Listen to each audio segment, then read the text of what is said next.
Hello বন্ধুরা, আমার আজকের এপিসোডে সবাইকে স্বাগতম। তো আজকে আমি শেয়ার করছি সমুচার পুর, ভেতরের পুরটা।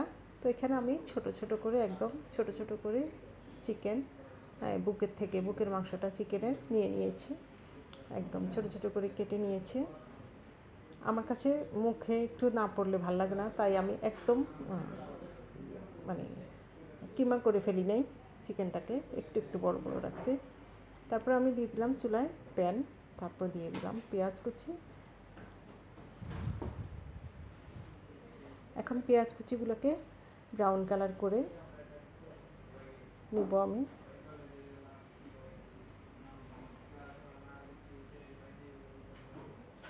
তারপরে অ্যাড করছি আমি আদা পেস্ট,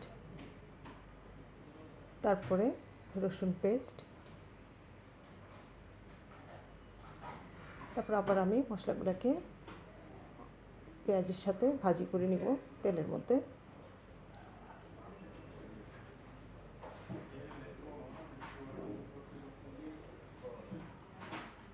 একটু ভালো করে পেঁয়াজের সাথে তেলের মধ্যে পেঁয়াজ আদা রসুন ভাজি করে নিতে হবে।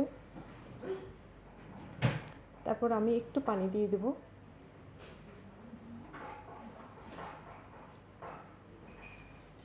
পানি দিয়ে আবার আমি একটু কষিয়ে নেব। এখন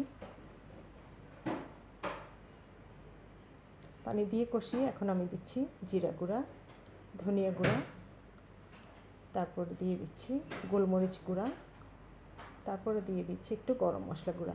আমি এখানে লাল মরিচ এবং হলুদ কিছুই অ্যাড করব না। হলুদ দিলে হলুদ রং হয়ে যায় তো বানানোর সময়, তাই আমি হলুদ স্কিপ করলাম এবং মরিচও দিলাম না। আর আমি দিয়ে দিয়েছি পরিমাণ মতো লবণ। লবণটা মনে হয় এডিট করার সময় দেখা যায়নি। তো এখানে সবগুলো মশলা দিয়ে আমি এখন কষিয়ে নিচ্ছি।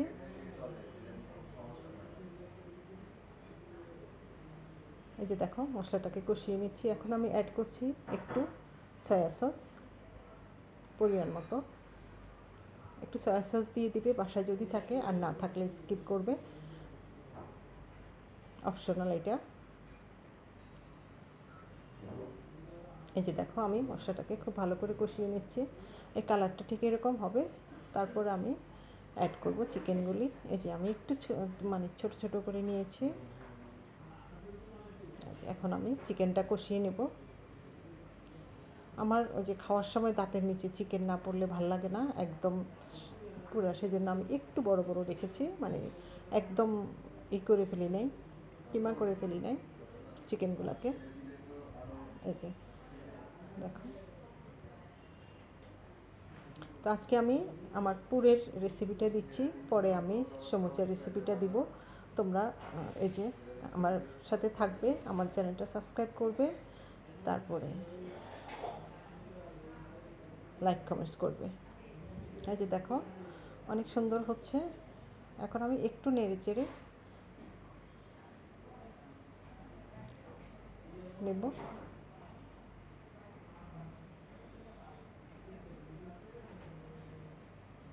এখন আমি অ্যাড করব একটু কাঁচা পেঁয়াজ কুচি আর একটু কাঁচা মরিচ কুচি। আমি কিছুক্ষণ ঢেকে দিয়েছিলাম যাতে চিকেনটা সিদ্ধ হয়ে যায় তাড়াতাড়ি, অল্প কিছু সময়ের জন্য। এই যে দেখো, এখন কাঁচা পেঁয়াজটা একটু নরম হবে। আমি কষাতে কষাতে নরম হয়ে যাবে, তখন কিন্তু পেঁয়াজটা যে মানে খেতে খুব ভালো লাগবে।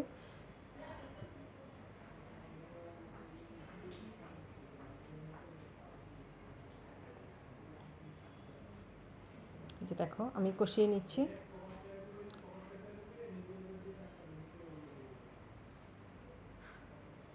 অসাধারণ টেস্ট কিন্তু এটা। খুব বেশি ঝাল হবে না, হালকা ঝাল। আমি গোলমরিচ দিয়েছি আর একটু কাঁচামরিচ দিয়েছি।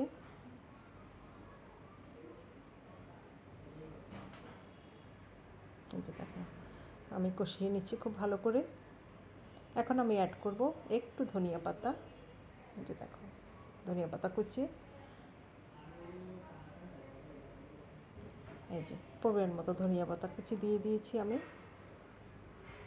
এখন আমি আবার নেড়েচেড়ে ধনিয়া পাতাটা নরম হয়ে গেলে আমি বাস নামিয়ে নেব। ধনিয়া পাতাটা নেড়েচেড়ে খুব ভালো করে মিশিয়ে দিতে হবে।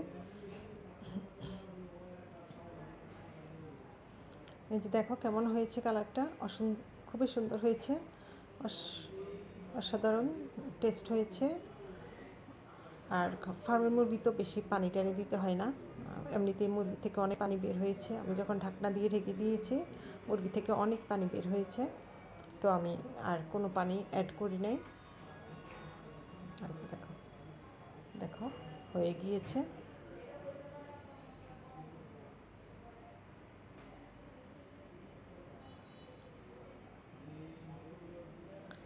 এই যে আমি এখন একটা ডিশে বেড়ে নিব।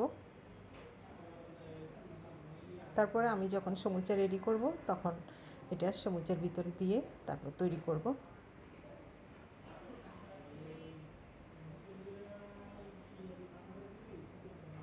দেখো কেমন হয়েছে আমার সমুচার পুরটা। এই যে দেখতে যেমন, খেতেও কিন্তু অসাধারণ টেস্ট হয়েছে। তো অনেক অনেক ধন্যবাদ, সাথে থাকবে সব সময়।